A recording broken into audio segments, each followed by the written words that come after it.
Okay, testing, testing. My mic is working. So I apologize for last Friday because I didn't upload a video.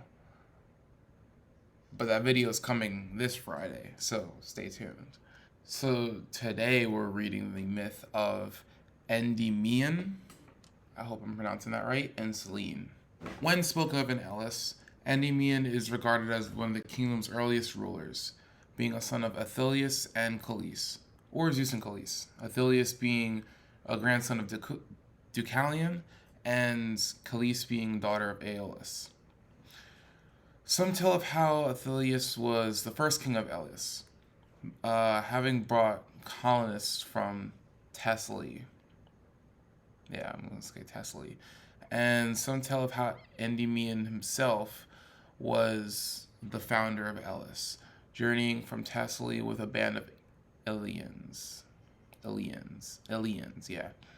Endymion was said to have at least three sons: Epius, Paeon, and Aetolos, and a daughter, Eurycida. See, is it? I don't know if it's just me, but see, I don't know if it's just me, but I personally think that ancient Greek names on the women's side are are are just a little bit better than the men's names. But that might just be me. The mother of the children of Endymion is Various, called. Okay, that sentence was confusing. It's saying the mother of Endymion's children was said to be different people. Like, some stories say it was this person, some stories say it was this person. And I'm not pronouncing those names. Moving on. The children of Endymion come to the fore in the story of the succession of the throne of Elis. Zeus was said to have told King Endymion about his forthcoming death. And so, to decide who should succeed the king, Endymion arranged a running race at Olympia. The race was won by Epius, and so it was this son who was named as successor to the King Endymion. The people of Elis would later claim that King Endymion was buried at the race's start line at Olympia. Having lost the race, Paeon would depart from Elis and founded the region of Paeonia, named for himself. Oh, so he was like, okay, I'm not being the ruler, so I'm gonna just make my own place. I'm gonna just go and make my own kingdom. Uh, it was said that Epius himself had to flee his kingdom after the invasion of Pelops. Oh wait, isn't that Tantalus? Tantalus' son. That's cool. That's cool. The stories overlap. At which point, Aeolus became king, but Aeolus himself had to go into exile after when he accidentally killed Apis, son of Salmonius, when Aeolus ran over his chariot. Damn. Aeolus would create a new kingdom between the Corinthian Gulf and the river Achelous, and gave the land a new name, Aetolia.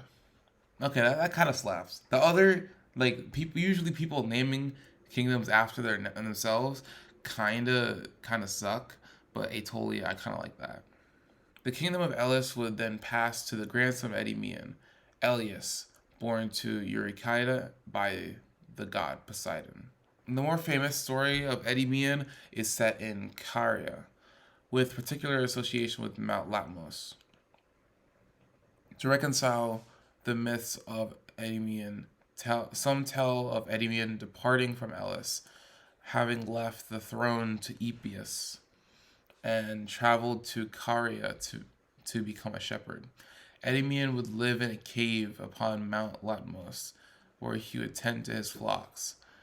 Whilst looking after his sheep at the time, Endymion had plenty of time to observe the movements of the moon and made note of them. Just as Endymion was interested in the moon, so Selene, the Greek goddess of the moon, was interested in the man who was observing her. Endymion was considered one of the most beautiful of all mortals, a rival in looks to Ganymede or Narcissus. See, I don't know. I know Narcissus, but I don't know who Ganymede is. So comment down below if you want me to have the next Myth Monday be one of the two.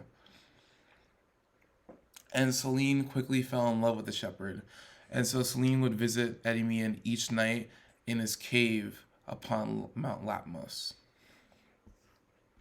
Selene was of course ageless, whilst Endymion was a mortal. And so Selene went to Zeus and asked the god to give Endymion eternal youth, so Selene and Endymion could be together forever. Zeus did not make Endymion more immortal in the normal sense though, and instead enlisting the help of Hypnos, Endymion was put into an eternal sleep where he would not age. To me, that's kind of weird. Like, was it too much effort to just make him normal immortal, or did you just not want to make a mortal immortal for like love?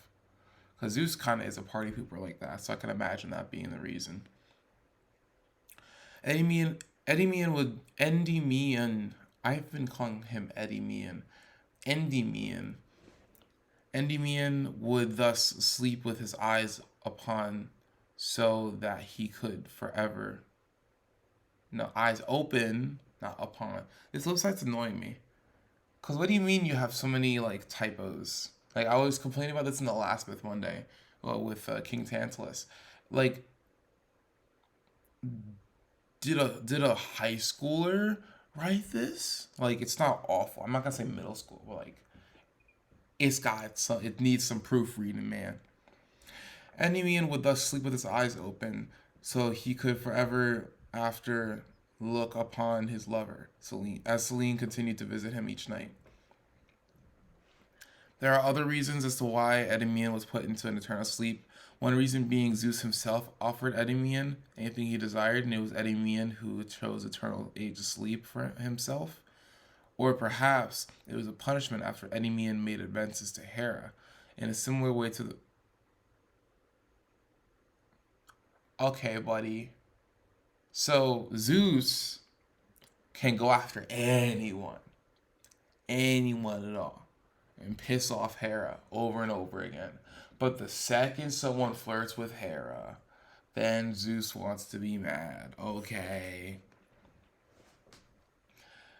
That does sound like it would make sense though.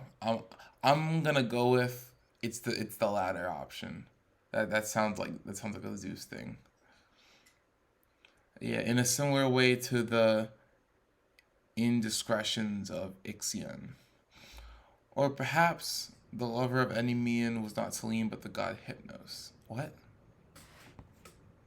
That's just another sentence added into it. Like, the whole point of the story is that Endymion is in love with the moon, Selene. Why would you suddenly just go, perhaps it was just Hypnos that he was in love with? Okay. The relationship between Endymion brought forth 50 daughters. Whoa. You mean what? You mean while he was asleep?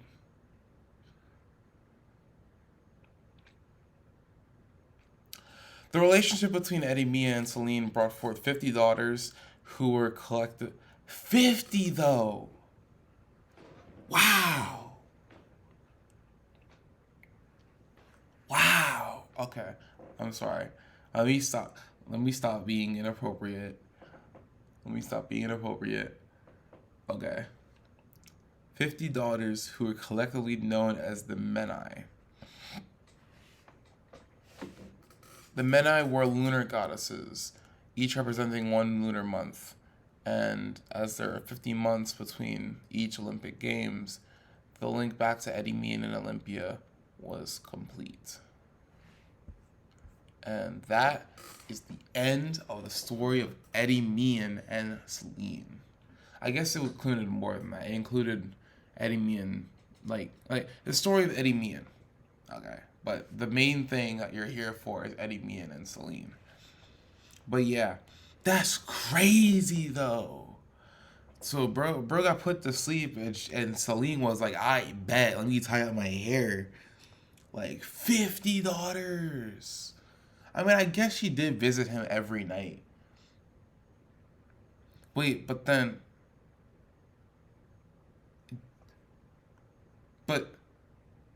9 months times 50, 940, 450, 450 months divided by 12. It took 11 years